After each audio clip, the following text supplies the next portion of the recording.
Salut la famille, salut la MIFA, salut la mafia. On n'a pas encore parlé du mari de l'autre folle, donc les témoins de Karine Teclage, donc Kali Megro. Faut savoir quand même que la folle, elle m'en a raconté sur lui. Alors déjà, elle divorçait pas parce que c'est un tortionnaire, mais aussi pour l'argent et pour l'appartement parce que sinon elle se retrouvait dans la rue sans argent parce qu'elle dit il me fait la misère mais c'est même pas la peine. Alors faut savoir quand même que dans l'histoire il y a des actes de torture, des actes de barbarie. C'est pour ça qu'elle est complètement cinglée. Elle se fait du mal elle-même, hein, c'est une folle. Hein. Et elle dit son mari, donc elle ne peut plus le supporter, mais elle accepte une fois par mois parce que tellement il est à bout, tellement il est à bout, qu'ils puissent donc baiser ensemble une fois par mois. Donc une fois par mois, elle dit c'était un enfer. J'ai vécu un enfer parce que j'étais obligé qu'ils viennent dans la chambre, j'étais obligé qu'ils me passent dessus alors que j'étais vraiment mal, quoi, vraiment plus que mal, quoi. Hein. Et donc du coup, ensuite, elle dira aussi que il va la marabouter comme un marabout et que donc même à distance, des fois, bon, elle est gentille, puis d'un coup elle pète un plomb. Et j'ai dit mais qu'est-ce qui t'arrive? Oh ça y est, ils arrivent, ils arrivent. Mais qui il arrive? Il y a personne.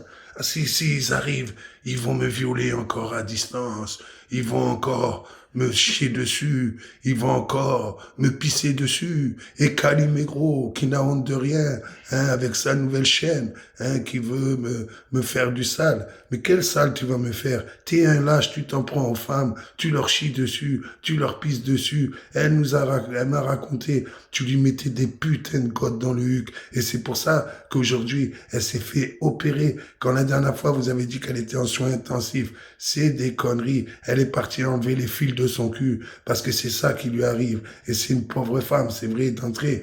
Mais après, maintenant, avec tout ce qu'elle fait, elle est devenue complice. Elle est complètement folle. Et je vous dis, Calimero, attention à lui. Il est adepte du satanisme. Attention. Je vous avais dit, toute leur équipe. Regardez, c'est pas moi qui invente.